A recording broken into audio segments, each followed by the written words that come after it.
ever since I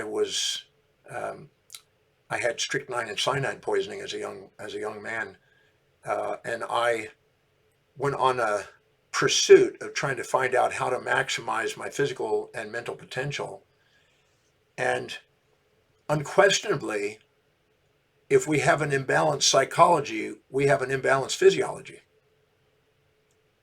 If we perceive something on the outside world and we become conscious of the benefits with and unconscious of the drawbacks, we activate our parasympathetic nervous system and we have an impulse towards that, and we want to consume it like prey, and it releases certain neurotransmitters and regulators and modulators and hormones into the circulatory systems, and it induces changes in our gene expression epigenetically and in our expression of the cells, and we create symptoms.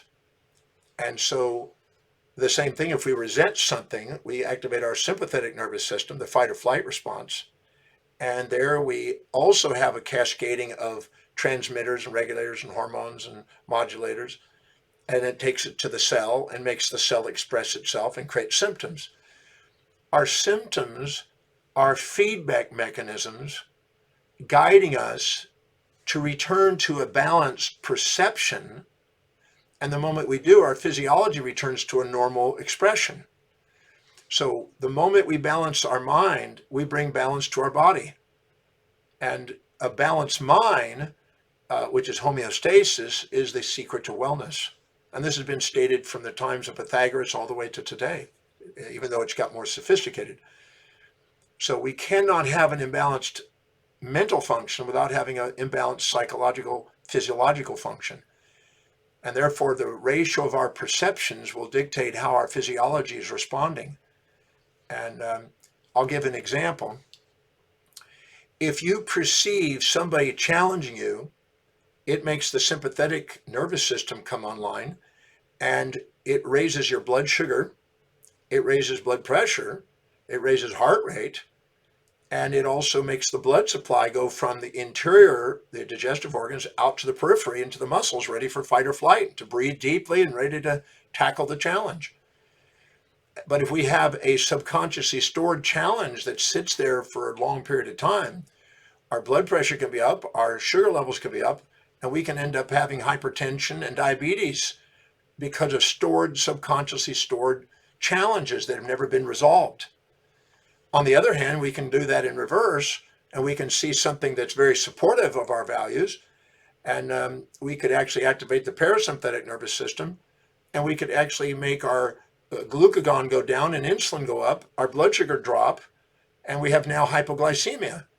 And so those conditions are diagnosed, but they're actually a reflection of chronically stored, subconsciously stored perceptions that are imbalanced, where we see more challenge than support or more support than challenge. When we have a balance of support and challenge, we have a balanced perspective, we normalize that physiological response. Our heart rate goes from high tachycardia or low bradycardia to a normal cardiac rhythm. We have more resilience, more adaptability, and we have homeostasis. So our psychology unquestionably affects our physiology, and a balanced psychology brings a balanced homeostatic physiology. But an imbalanced psychology unquestionably causes and perturbs physiology and creates symptoms. But the beauty of the symptoms are actually revealing to us what we have in our psychology that's stored, that's imbalanced. And it's giving us an opportunity to go back and reframe what we're perceiving in such a way to bring us back to homeostasis. So our symptoms are not necessarily our enemies. They can be our friends. They can guide us back if they're properly interpreted.